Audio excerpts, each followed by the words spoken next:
Tansin etute magpiarwitli ni Sagasun o Pasquac Ujanina. Tawa, welcome to the weekend roundup of APTN National News. Journalist Savanna Craig reports from Minneapolis, Minnesota on Native American interactions with immigration and custom agents, better known as ICE. She tells us about a network of Native Americans who are helping keep the community safe from ICE agents. His brown skin's a catalyst, the glass they smashed it in. Slapped his tribal ID, got his hand and tackled him. Said it was a fake, this doesn't look like you. Got a U.S. citizen, bruised up black and blue. Art imitates life. For this Minneapolis-based rapper, his work is a commentary on the realities he's seen around him.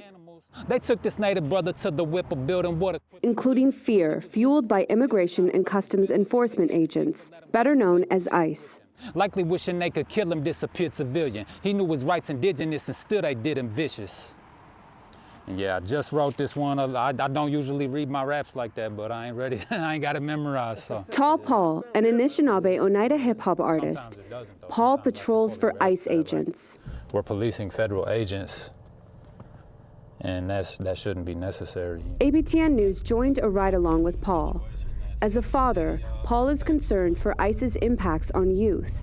His patrols focus on protecting school zones. It's really just being a presence at those time frames when students are coming and going. They're young souls, they're powerless little human beings that need us to protect them. Multiple Native Americans have been detained by ICE agents across the country. Paul puts himself at risk of violent interactions and detainment. It's normal and okay to be vulnerable and to, feel any kind of fear. But it's about pushing through that fear and walking towards it and understanding that it's bigger than us, like it's bigger than me as an individual. This is Ozuya. We're doing the Phillips neighborhood. Oglala Lakota community member Ozuya Chakala takes part in these patrols. The highlight times of patrol are anywhere from 6 a.m. to about 6 or 7 p.m. The main times that ICE agents are out kidnapping people. He's putting himself at the front lines. There's a little, fear or anxiety that comes with pursuing ICE and just highlighting them or following them because they can, hurt you physically, murder you in broad daylight, or arrest you and do whatever they want, with no repercussions, no accountability. And that's just, that comes with wanting to protect and doing actions to protect your community. We use sage to smudge, to take away the negative energy. We use it to pray. We use sweetgrass to pray. And so a lot of natives, we just keep it on our dash because it just gives us an extra layer of protection. 2 to 3 people patrol per car, updating encrypted chats about ICE sightings in the neighborhood. Yeah, it's on Signal, encrypted app. Sometimes they do get hacked, so they remake a chat, and then some of them are verified, and verified just meaning, the organizers verify each member. Personally, they know them, so that they know they're a real person that's helping.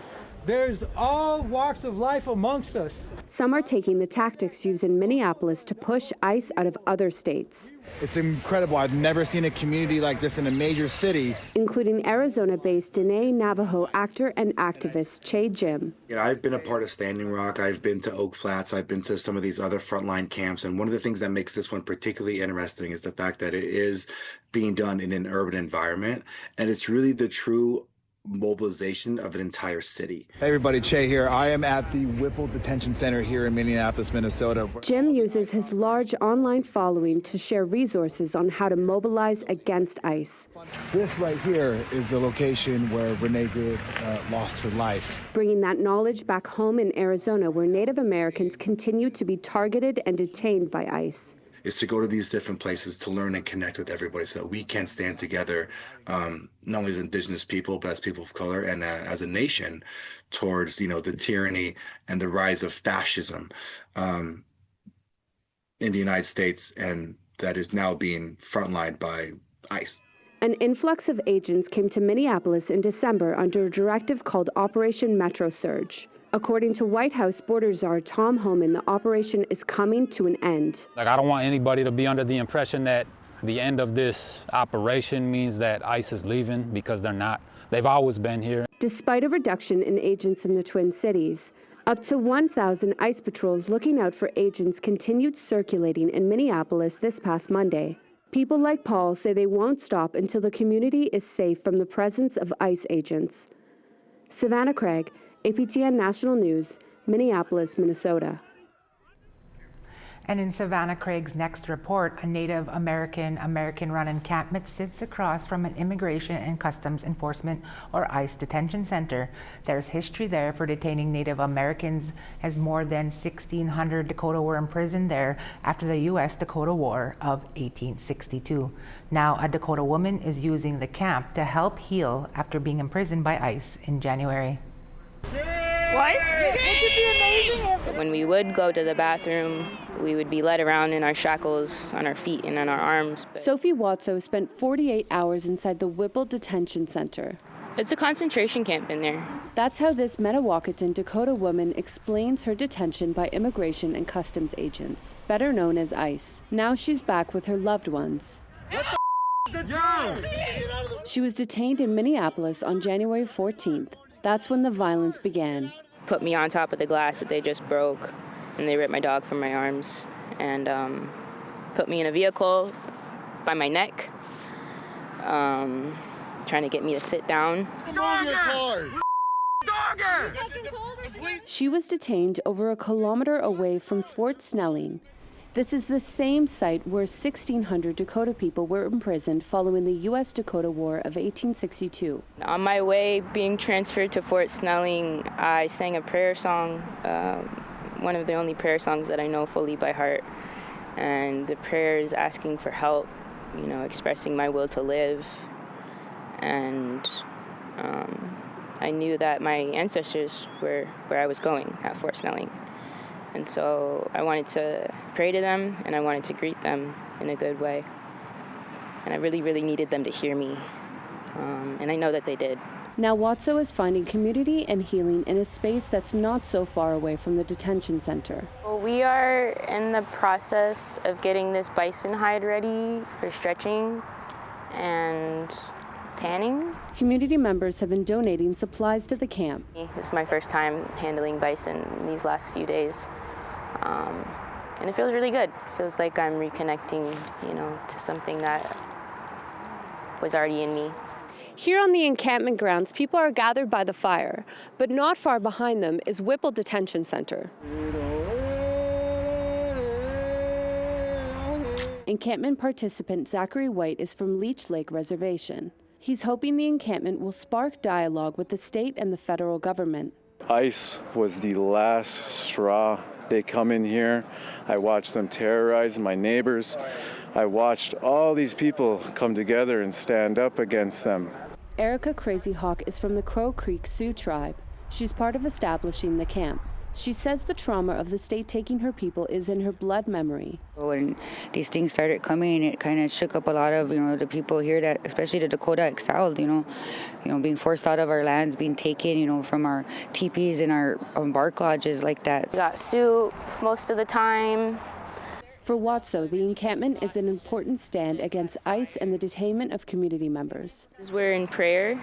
This is not a protest camp, it's a prayer camp. And the things that we pray for are for the safety of those people in there, everybody who's detained, kidnapped, and not only in that building, but in this whole country. Savanna Craig, APTN National News, Minneapolis, Minnesota. Indigenous Services Minister Mandy Galmasti was in Nunavut in northern Quebec Thursday afternoon, announcing close to $230 million in federal funding for initiatives that benefit Inuit people living in northern Canada. APTN's Fraser Needham has that story. Speaking at a press conference in Kuujjuaq, Galmasti said the new funding will help provide stability for northern programming. Today's announcements are about making sure that families and communities have the support that they need now, and they have the support while they're continuing to work on solutions that are strengthened by the Inuit of Inuit Nunangat.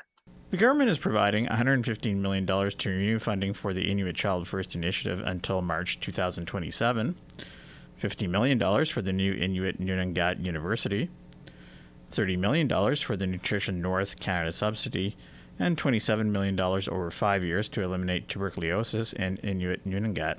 Maggie Emdluck, the chairperson of the Kitivik Regional Government, echoed Galmasty's sentiments. It's very good to hear that efforts and funding are being made towards our youth and children in the region. As you may know, majority of our population is children and youth. So there will be efforts made, more efforts made again to address, for the future of our population. However, Nunavut MP Lori Idlow questioned why this funding wasn't part of the Carney government's budget released last fall.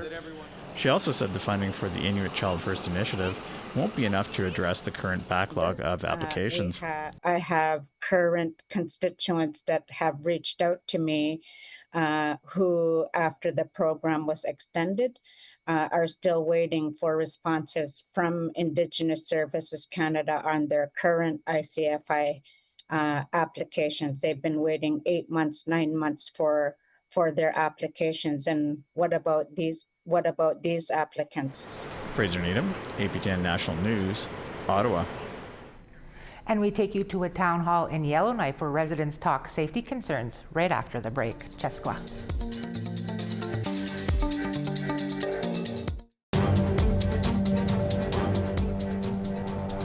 Come on in, Pete de Guer. In the capital of the Northwest Territories, there is growing concern around increasing crime and the lack of public safety, and residents share their frustrations, fears, and lived experiences at a town hall this week. Charlotte Moore-Jacobs has that story. What you are seeing here is none of Dene values. This is addiction. Nolene Villebrun wants a conversation rooted in community, accountability, and culturally responsive solutions. She, along with roughly 70 others, are attending a town hall on crime and safety in Yellowknife.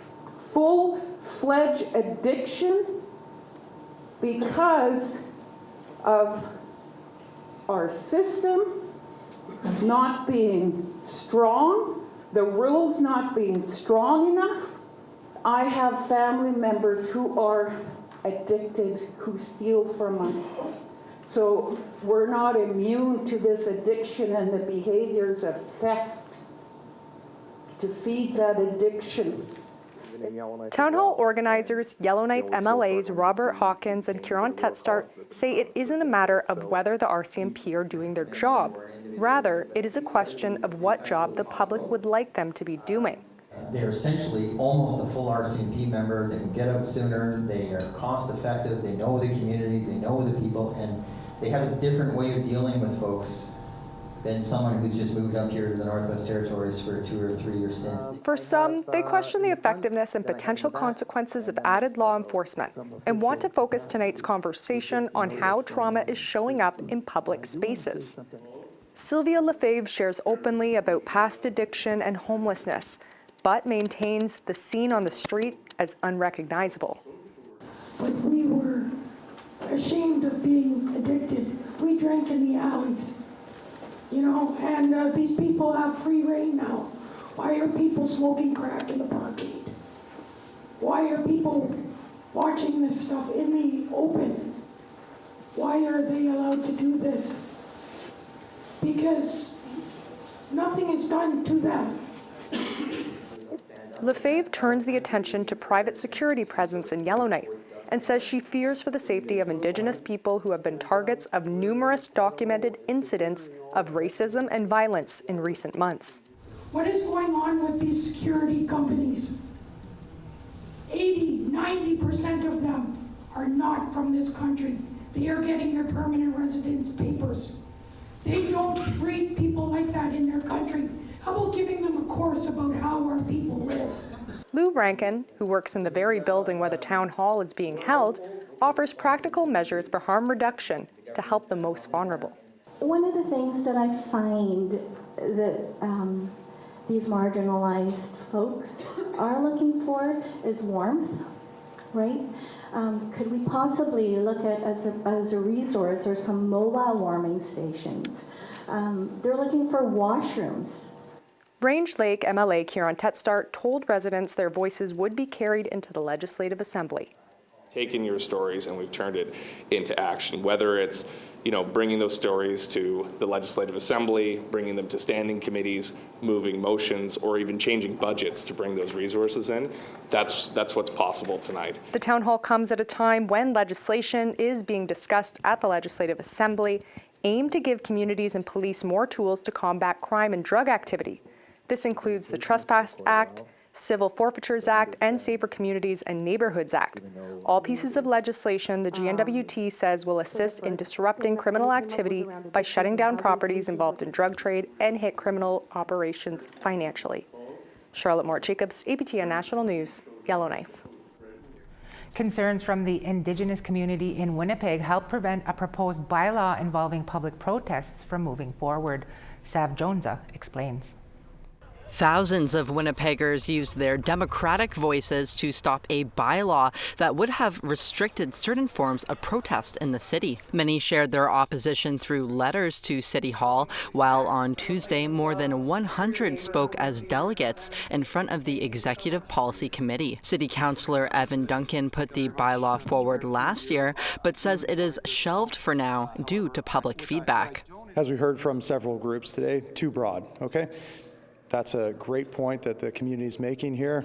My bad for not doing the extensive community consultation that is needed in this case, but I'm still supportive of safe spaces within the city of Winnipeg. The proposed bylaw would have restricted what it called nuisance demonstrations within 100 meters of designated facilities. Protests that obstruct pedestrians or vehicles without a permit, ones that used items like megaphones without a permit, and protests objecting ideas, actions, or specified characteristics of certain people or groups.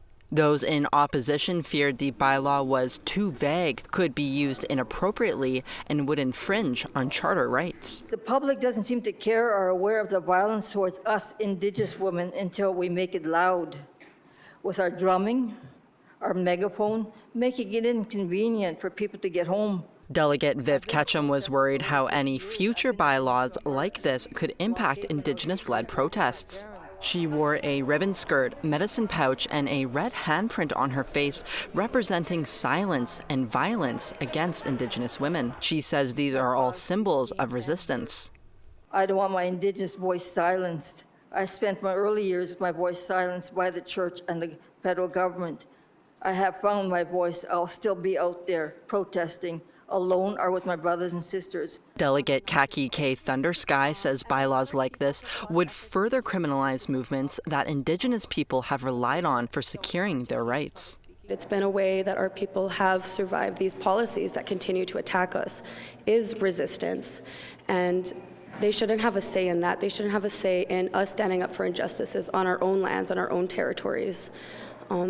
Because if we didn't stand up, we wouldn't have survived. We wouldn't have had the rights we have now. We wouldn't have had the access, and our cultures and our ceremonies wouldn't have survived either without resistance. Duncan says he wasn't surprised by the unusually large turnout of delegates considering the issue, and says it's a great sign of democracy working. It's important that those folks are heard. Doesn't mean that they're going to change or impact the decision of council. Ultimately, council is supreme and they'll make a decision. Mayor Scott Gillingham says he supports the decision to shelve the bylaw. He says the federal government's proposed Bill C-9 will cover lots of the issues the bylaw mentioned, and he doesn't think it will be necessary to look at it again. Well, I don't see this bill going back to the drawing board.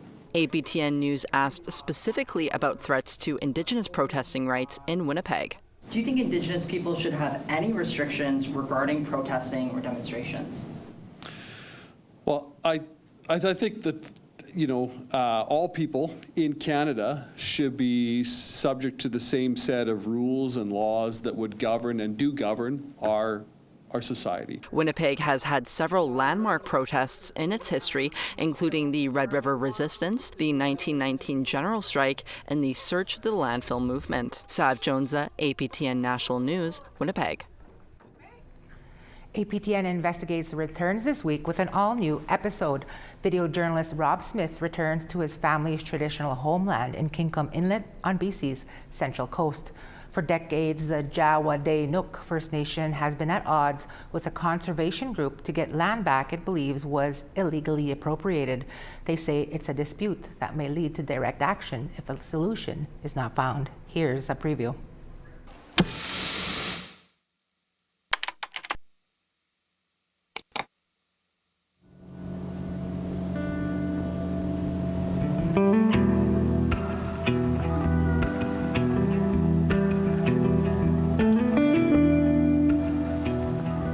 spur-of-the-moment decision. Chief Willie Moon decides to head down the river.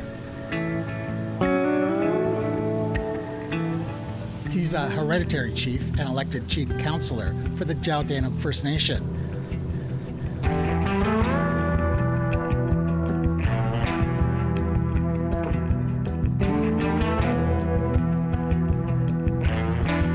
He has a story to tell. We're dealing with Nature's Trust. They purchased a lot of this land. The land was stolen from us. Ernest Halliday was an Indian agent up here and started just giving away land and really never talked to our community about it. Okay, there's a ton to unpack in that statement. Trust me, we'll get there. But the focus of this morning's discussion is Nature Trust. The Nature Trust of BC is a leading land conservation organization. Established in 1971, Nature Trust of BC is a nonprofit conservation organization. Across the province, the group has acquired over 500 areas protecting 180,000 acres of land and water. That's what we're fighting for now, is to get that land back. But dealing with Nature's Trust, it's a battle and a half by itself. Looking forward to that episode, and of course that's coming up right after this newscast, but time for one more last break. Be right back. Cheskwa.